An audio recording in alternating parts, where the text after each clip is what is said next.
আসসালামু আলাইকুম। রকিবুল 24 চ্যানেলের পক্ষ থেকে আবারও আপনাদের সকলকে স্বাগতম। আজকে যে আমি সাজেশনটি নিয়ে হাজির হয়েছি সেটি হচ্ছে পরিসংখ্যান ও গবেষণা পদ্ধতি, যে পরীক্ষাটি আগামী 2-3-2019 সালে অনুষ্ঠিত হবে। পরিসংখ্যান ও গবেষণা পদ্ধতি আজকে আমি খুব সহজ একটি সাজেশন দিব এবং কিভাবে এই সাবজেক্টের মধ্যে আপনারা A+ পাবেন সেই সম্পর্কে একটি ধারণা আমি আপনাদের কাছে দিব। তাহলে চলো আমরা শুরু করি। পরিসংখ্যান ও গবেষণা পদ্ধতি সুপার সাজেশন, এটি হচ্ছে রাষ্ট্রবিজ্ঞান বিভাগের জন্য যে পরীক্ষাটি আগামী 2-3-2019 সালে অনুষ্ঠিত হবে। তো অঙ্ক করার ক্ষেত্রে সংক্ষিপ্ত অঙ্কের অঙ্ক আসে প্রতি বছর তিনটা সংক্ষিপ্ত অঙ্ক আসে, যে সংক্ষিপ্ত অঙ্কগুলো কমন দেয়। তো এবছর সংক্ষিপ্ত অঙ্কের জন্য মাস্ট ইম্পর্টেন্ট হচ্ছে পরিমিত ব্যবধান, 2 নাম্বার বিভেদাঙ্ক বা ব্যবধান অঙ্ক, 3 নাম্বার গড় ব্যবধান, 4 নাম্বার মধ্যমা, 5 নাম্বার প্রচুরক। এখানে লিখলাম কি রচনামূলক, কারণ প্রচুরক যে আমি T12 দিয়েছি সেটি রচনামূলক এবং সংক্ষিপ্তের ক্ষেত্রে একই নিয়ম। আর ইম্পর্টেন্ট আছে চতুর্থ ব্যবধান। তো আমি এখন এর মধ্যে বলি যে সংক্ষিপ্ত অঙ্কের ক্ষেত্রে সবচেয়ে কোন ইম্পর্টেন্ট অঙ্কটি, সবচেয়ে বেশি ইম্পর্টেন্ট কোন অঙ্ক? পরিমিত ব্যবধান অঙ্কটি 100% গ্যারান্টি যে এই অঙ্কটি এবছর আসবেই। পরিমিত ব্যবধান সংক্ষিপ্ত প্রশ্নের ক্ষেত্রে এই অঙ্কটি আসবেই, বলা যায় 100% এই অঙ্কটি আসবে। 2 নাম্বার যেটি আছে আমাদের বিভেদন অঙ্ক বা ব্যবধান অঙ্ক, এটি আসার সম্ভাবনা খুব বেশি, এই অঙ্কটি আসার সম্ভাবনা খুব বেশি। 3 নাম্বার যে প্রশ্নটি হচ্ছে গড় ব্যবধান, এই অঙ্কটি আসার সম্ভাবনা অনেক বেশি। 4 নাম্বার মধ্যমা, এই অঙ্কটিও গুরুত্বপূর্ণ। যদি কেউ পরিমিত ব্যবধান, বিভেদাঙ্ক আর মধ্যমা গড় ব্যবধান এই 4টি অঙ্ক করে, আশা করা যায় সে 3টি অঙ্ক কমন পাবে। 4টি অঙ্ক করলেই মোটামুটি ভাবে 3টি অঙ্ক সে কমন পাবে বলে আশা করা যায়। তারপরেও প্রচুরক আর চতুর্থ ব্যবধান করে রাখা ভালো। এই যে অঙ্কগুলো আছে, অঙ্কগুলো আপনারা কোন অঙ্ক করবেন এর জন্য আমি আগেই ভিডিও টিউটোরিয়াল দিয়েছি, যে অঙ্কগুলো ইজি, সবগুলা সালের অঙ্ক, আমি সেগুলা সব সলভ করে দিয়েছি। তোমরা চাইলে ওই অঙ্কগুলো তোমরা করতে পারো, বা আমি আমার ভিডিওর ডিসক্রিপশন বক্স আছে সেই ডিসক্রিপশন বক্সে এগুলো লিঙ্ক দিয়ে দেবো। পরিমিত ব্যবধান, অঙ্ক, গড় ব্যবধান, মধ্যমা, প্রচুরক লিঙ্ক দিয়ে দেবো সব অঙ্কের সমাধান অঙ্ক সহ। এখন অনেকে বলতে পারে যে ভিডিও ডিসক্রিপশন বক্স কি? ভিডিওটি প্লে করার সাথে নিচে এরকম একটা তীর চিহ্ন আছে, মানে ত্রিভুজের চিহ্ন দেওয়া আছে। ত্রিভুজ চিহ্নটা হচ্ছে ভিডিও ডিসক্রিপশন বক্স। ওই বক্সটিতে ক্লিক করলেই, ওই চিহ্নটির মধ্যে ক্লিক করলেই আমার সব ভিডিওর লিঙ্ক ওইখানে পাবেন। ওইখান থেকে আমার সব ভিডিও দেখে নিতে পারেন। সবচেয়ে বেশি সংক্ষিপ্ত অঙ্কের জন্য সব থেকে গুরুত্বপূর্ণ অঙ্ক হলো পরিমিত ব্যবধান, বিভেদান অঙ্ক, গড় ব্যবধান আর মধ্যমা। তো এখন আমরা দেখব রচনামূলক অঙ্কের ক্ষেত্রে কোনটি সবচেয়ে বেশি গুরুত্বপূর্ণ সেটা আমরা এখন দেখব। তার আগে বলে নিই, তোমরা যারা এখনো আমার চ্যানেলটি সাবস্ক্রাইব করোনি, প্লিজ আমার চ্যানেলটি সাবস্ক্রাইব করো। এটা সম্পূর্ণ একটি অলাভজনক ইউটিউব চ্যানেল। এই চ্যানেলে সর্বদাই শিক্ষামূলক বিভিন্ন ভিডিও আমি দিয়ে থাকি। কিছুদিন পরে এই চ্যানেলের মধ্যে ম্যাজিক্যাল ম্যাথ অর্থাৎ খুব সহজে চাকরির জন্য যে ম্যাথগুলো আছে সেগুলো আমি শর্ট টেকনিকে অনেকগুলো ভিডিও বানিয়ে তোমাদের এই চ্যানেলের মধ্যে দিব। এই জন্য অবশ্যই আমার চ্যানেলটি সাবস্ক্রাইব করতে হবে, এবং সাবস্ক্রাইব করার পর পাশে থাকা একটি বেল আইকন আছে, বেল আইকনটির মধ্যে একটি ট্যাপ করতে হবে। এর ফলে আমি যতগুলো, যদি তোমরা আমার বেল আইকনটিতে ক্লিক করে রাখো, তাহলে আমি যতগুলো ভিডিও দেই সেই ভিডিওগুলো আপনারা নোটিফিকেশন আকারে পাবেন। তো রচনামূলক অঙ্কের ক্ষেত্রে সবচেয়ে গুরুত্বপূর্ণ অঙ্ক সেটা হচ্ছে সহ-সম্বন্ধ নির্ণয়। এই অঙ্কটি 100% আসবেই। সহ-সম্বন্ধ নির্ণয় এই অঙ্কটি 100% আসবেই। 2 নম্বর যে গুরুত্বপূর্ণ অঙ্ক সেটা হচ্ছে গণসংখ্যা নির্বাচন সারণী। এই অঙ্কটি আসার সম্ভাবনা অনেক বেশি, এটা 100% ধরা যায়। তো এর সাথে আছে আয়তলেখ অঙ্কন আর বহুভুজ। এর মধ্যে সবচেয়ে বেশি দেওয়া থাকবে যে গণসংখ্যা নির্বাচন সারণী অঙ্কন আর সরণি প্রস্তুত করো এবং বহুভুজ অঙ্কন করো। এই বহুভুজটা আসার সম্ভাবনা অনেক বেশি। তো এর জন্য আমি সময় পেলে আমি এর জন্য একটি টিউটোরিয়াল দিব, আয়তলেখ অঙ্কন আর বহুভুজ অঙ্কন, এই টিউটোরিয়াল দিয়ে দিব, ওইখান থেকে চাইলেই তোমরা শিখতে পারো। 3 নাম্বার হচ্ছে ব্যবধানাঙ্ক বা বিভেদাঙ্ক, অর্থাৎ ব্যবধানাঙ্ক বা বিভেদানাঙ্ক। তো ব্যবধানাঙ্ক বা বিভেদানাঙ্ক নির্ণয় করতে হলে আমাদের বের করতে হবে কিন্তু পরিমিত ব্যবধান আর গড়। পরিমিত ব্যবধান আর গড় ছাড়া ব্যবধানাঙ্ক বা বিভেদানাঙ্ক হয় না। অর্থাৎ কেউ যদি ব্যবধানাঙ্ক করে তাহলে সে পরিমিত ব্যবধান এবং গড়টিও শিখবে। এই কারণে এই অঙ্কটি খুবই গুরুত্বপূর্ণ। এই অঙ্কটি আসবেই। এই অঙ্কটির মধ্যে হয় ব্যবধানাঙ্ক আসবে, নাহলে পরিমিত ব্যবধান বা গড় নির্ণয় করো। এই অঙ্কটা করার ক্ষেত্রে আমরা পরিমিত ব্যবধান যেভাবে নির্ণয় করবো, পরিমিত ব্যবধানের আমরা নিয়মটা এখান থেকে শিখে নেব।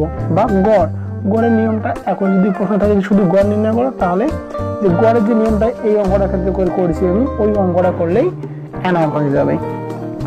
ভিডিওগুলো আমি আমার ভিডিও ডিসক্রিপশন লিঙ্কে দিয়েছি, বক্সে দিয়েছি, ওইখান থেকে চাইলে তোমরা দেখতে পারো। 4 নাম্বার গড় এবং মধ্যমা নির্ণয় করো। 5 নাম্বার গড় ব্যবধান। 6 নাম্বার চতুর্থ ব্যবধান। কেউ যদি প্রশ্নামূলক অঙ্কের ক্ষেত্রে 4টি অঙ্ক আসে, কেউ যদি সহসম্বন্ধ নির্ণয়, গণসংখ্যা নির্বাচন সারণী, ব্যবধান অঙ্ক আর গড় ব্যবধান, এই কটি অঙ্ক করে 1, 2, 3, 4, 4টি অঙ্ক করে, সে সর্বনিম্ন হলেও 3টি অঙ্ক কমন পাবে। মাস্ট বি কমন আসবে যদি সহসম্বন্ধ, গণসংখ্যা নির্বাচন সারণী, ব্যবধান অঙ্ক আর গড় ব্যবধান এই 3টি অঙ্ক করে, তাহলে সে সর্বনিম্ন হলেও 3টি অঙ্ক কমন পাবে, আশা করা যায়। আর প্রশ্ন যদি খুব হার্ড হয় সেক্ষেত্রে সে 2টি অঙ্ক কমন পাবে, আসবেই। তো আর একটু কনফিডেন্সের জন্য যে বাকি অঙ্কগুলো আছে, যে গড় ও মধ্যমা নির্ণয় আর চতুর্থ ব্যবধান, এই অঙ্কগুলো একটু ভালোভাবে করবেন। Please subscribe this channel. আর আপনারা আমার ফেসবুক পেজে জয়েন করতে পারেন। আমার ফেসবুক পেজের অ্যাড্রেস হচ্ছে www.facebook.com/rokibul24। অবশ্যই আপনারা আমার ফেসবুক পেজে জয়েন করবেন, কারণ আমি অনেকগুলো আমার ইউটিউব চ্যানেল সম্পর্কে বিভিন্ন ভিডিও, আপনাদের মতামত, এবং আপনারা চাইলে আমার এই ফেসবুক পেজে গিয়ে আপনারা আমাকে SMS করতে পারেন বা কমেন্ট করতে পারেন। আমি সকলের SMS এবং কমেন্টে রিপ্লাই দেওয়ার চেষ্টা করি। তো এখন আমরা চলে যাব একটু মজার জন্য, একটু আমি পিকচার দিয়ে দিয়েছি। বিড়াল মাছের সাথে প্রেম করে। বিড়াল করে মাছের সাথে প্রেম। চৌপাশে অনেকগুলো মাছ দেওয়া আছে, একটু হাস্য করার জন্য পিকটা দিয়ে দিছি। অনেকগুলো মাছ, তার সামনে আছে বিড়াল শুয়া। অতএব আমাদের লাইফটাও এরকম, আমাদের অনেকগুলো শত্রু থাকে, এই শত্রুগুলোর সাথে আমাদের এইভাবে ওতপ্রোতভাবে জড়িয়ে থাকতে হয়। বিড়াল করে মাছের সাথে প্রেম। তো এখন আসলাম সংক্ষিপ্ত প্রশ্ন। মানে যদি কেউ বলে আমি অঙ্ক করবো না করার পর যে লিখিতগুলো আছে, সেই লিখিতগুলো মধ্যে ইম্পর্টেন্ট প্রশ্ন, যেহেতু এটি একটু অঙ্ক সাবজেক্ট আর রাষ্ট্রবিজ্ঞানের ছাত্রছাত্রী অবশ্যই অঙ্ক মোটামুটি ভয় পায়, এই কারণে থিওরিও আসে কিছু। এখন থিওরির মধ্যে সংক্ষিপ্ত প্রশ্ন। প্রথম যে থিওরি, গণসংখ্যা নির্বাচন বলতে কি বোঝে, এই প্রশ্নটি 100% আসবে। এই প্রশ্নটি আসবেই। 2 নম্বর প্রশ্ন, গাণিতিক গড়ের সুবিধা এবং অসুবিধা বর্ণনা করো। এই প্রশ্নটিও খুব ইম্পর্টেন্ট, এই প্রশ্নটিও আসবে। একটি উত্তম প্রশ্নমালার বৈশিষ্ট্য আলোচনা করো। 4 নম্বর, সমগ্র ও নমুনার মধ্যে পার্থক্য লিখো। 5 নম্বর প্রশ্ন, নমুনা জরিপ ও সুমারি জরিপের মধ্যে পার্থক্য লিখো। তো কেউ যদি অঙ্ক 3টা লেখো আর এখান থেকে দুইটা প্রশ্ন গণসংখ্যা নির্বাচন সারণী বলতে কি বোঝো, এই প্রশ্নটি আসবেই। গাণিতিক গড়ের সুবিধা এবং অসুবিধা বর্ণনা করো, এই প্রশ্নটিও আসবে। 3টি অঙ্ক দিবা আর এখান থেকে 2টি প্রশ্ন গণসংখ্যা নির্বাচন বলতে কি বোঝো আর গাণিতিক গড়ের সুবিধা এবং অসুবিধা, এই প্রশ্ন দুটি আসবে। এই 2টি প্রশ্ন দিবা, মোট 5টি প্রশ্ন। আর একটু ভালো করার জন্য এই প্রশ্ন দুটিও খুব ইম্পর্টেন্ট। একটি উত্তম প্রশ্নমালা বৈশিষ্ট্য আলোচনা করো আর সমগ্র ও নমুনার মধ্যে নমুনার মধ্যে পার্থক্য লিখো, এই প্রশ্নটিও খুব ইম্পর্টেন্ট। এই প্রশ্নটিও আসবে। এই প্রশ্নটি অর্থাৎ 1 নম্বর প্রশ্ন, 2 নম্বর প্রশ্ন এবং 4 নম্বর প্রশ্ন, 3টি প্রশ্ন পড়লেই মোটামুটি ভাবে 2টি প্রশ্ন কমন পাওয়া যাবে বলে আশা করা যায়। বাকি প্রশ্নগুলো একটু দেখে নিবা, এখানে 5টি প্রশ্ন দেওয়া আছে, এই 5টি প্রশ্ন। এখন আমরা যাব রচনামূলক প্রশ্নের ক্ষেত্রে। রচনামূলকে যেহেতু 4টি আমাদের রচনামূলক প্রশ্নের ক্ষেত্রে আমাদের 4টি কি থাকে, 4টি অঙ্ক থাকে। 4 আর লাগতেছে আমাদের একটি মাত্র প্রশ্ন। এক্ষেত্রে মাঝে মাঝে একটি অঙ্ক কমন দেয় না, ওরা 3টি অঙ্ক কমন দেয়। এক্ষেত্রে আমাদের প্রশ্ন লাগবে 2টি প্রশ্ন। তো এখানে যে আছে অনুকল্প কি, উত্তম অনুকল্প বা প্রকল্পের মধ্যে বৈশিষ্ট্য আলোচনা লিখো। তার মানে অনুকল্প কি, উত্তম অনুকল্প, অনুকল্পটি কি, প্রকল্পের বৈশিষ্ট্য লিখো। এই প্রশ্নটি 100% আসবেই। কেস স্টাডি, কেস স্টাডির সংজ্ঞা দাও, কেস স্টাডির সুবিধা এবং সীমাবদ্ধতা আলোচনা করো। এই প্রশ্নটি মোটামুটি ভাবে খুব ইম্পর্টেন্ট। তো 3 নম্বর যে প্রশ্ন, গবেষণা নকশা কি, উত্তম গবেষণা নকশার বৈশিষ্ট্য এবং স্তরগুলো আলোচনা করো। 4 নম্বর প্রশ্ন, একটি সফল সাক্ষাৎকারের অপরিহার্য শর্তগুলো আলোচনা করো। 5 নম্বর প্রশ্ন, সামাজিক গবেষণা কি, সামাজিক গবেষণার উপযোগিতা আলোচনা করো। এই প্রশ্নগুলোর মধ্যে সবচেয়ে, কেউ যদি বলে আমি এতগুলো প্রশ্ন পড়ব না, আমার তো দরকার একটি প্রশ্ন কমন, কারণ 4টি ম্যাথ থাকবে এবং একটি থিওরি লিখতে হবে। থিওরিটা আমরা কিভাবে করবো, অনুকল্প কি, উত্তম অনুকল্পের বৈশিষ্ট্যগুলো আলোচনা করো, এই প্রশ্নটি। আর যদি কেউ এই প্রশ্নটি পড়ে যে একটি সফল সাক্ষাৎকারের অপরিহার্য শর্তগুলো আলোচনা করো, এই 2টি প্রশ্ন যদি কেউ পড়ে, সে একটি প্রশ্ন অবশ্যই কমন পাবে 100%। আর কেউ এই 2টি প্রশ্ন পড়ে তাহলে সে 2টি প্রশ্ন, অর্থাৎ 1, 2, 3, 4, এই 4টি প্রশ্ন পড়লেই সে মোটামুটি ভাবে 2টি প্রশ্ন কমন পাবে বলে আশা করা যায়। কমন আসবেই, এই প্রশ্নটি তো কমন আসবেই 100%। এগুলো 3টি প্রশ্ন পড়লেই, এই 4টি প্রশ্ন পড়লেই এনাফ হবে, অর্থাৎ 2টি প্রশ্ন কমন আসবে এখান থেকে। আর সামাজিক গবেষণা কি, সামাজিক গবেষণা উপযোগিতা আলোচনা করে, প্রশ্নটি একটু ইম্পর্টেন্ট আছে। এখন চলে আসবো রচনামূলক প্রশ্নের সাথে লেস, অর্থাৎ রচনামূলক অনেকগুলো প্রশ্ন থাকে। এই রচনামূলক প্রশ্নের সাথে একটু লেস লাগা থাকে। যে অঙ্কগুলো আছে রচনামূলক অঙ্কের সাথে লেস যদিও এখন দেয় না, তারপরেও দিতে পারে। ওরা রচনামূলক অঙ্কের সাথে একটা করে লেস দিতে পারে। মনে করো যে সহসম্পর্ক কি, অবলিক নিজের সারণী থেকে সহসম্পর্ক নির্ণয় করো। এক্ষেত্রে আমাদের প্রিপারেশন ভালোভাবেই নিতে হবে। এই কারণে আমাদের রচনামূলক প্রশ্নের অঙ্কের সাথে লেস যে থাকে প্রশ্ন, সেই লেসটাও আমাদের ভালোভাবে পড়তে হবে। তো প্রথম যেটা ইম্পর্টেন্ট সেটা হচ্ছে সহসম্পর্ক কি। 2 নম্বর ইম্পর্টেন্ট পরিমিত ব্যবধানের সংজ্ঞা দাও। 3 নম্বর ইম্পর্টেন্ট মধ্যমার সংজ্ঞা দাও। 4 নম্বর ব্যবধান অঙ্কের সংজ্ঞা দাও। তো এখানকার মধ্যে সবচেয়ে যে ইম্পর্টেন্ট 2টি প্রশ্ন সেটা হচ্ছে সহসম্পর্ক কি। এই প্রশ্নটি যদি রচনামূলক প্রশ্নের লেস দেয় তাহলে এই প্রশ্নটি আসবে। পরিমিত ব্যবধানের সংজ্ঞা দাও, এই প্রশ্নটি ইম্পর্টেন্ট আছে। মধ্যমার সংজ্ঞা দাও আর ব্যবধান অঙ্কের সংজ্ঞা দাও। আমি অবশ্যই কনসেপ্ট একটু ক্লিয়ার ভাবে বলি যে রচনামূলক প্রশ্নের সাথে, অর্থাৎ রচনামূলক যে অঙ্কগুলো আছে ওগুলোর সাথে লেস লাগে দেয়, দেওয়া থাকে কি সহসম্পর্ক কি, নির্ণয় উৎপাদ্য থেকে সহসম্পর্ক নির্ণয় করো।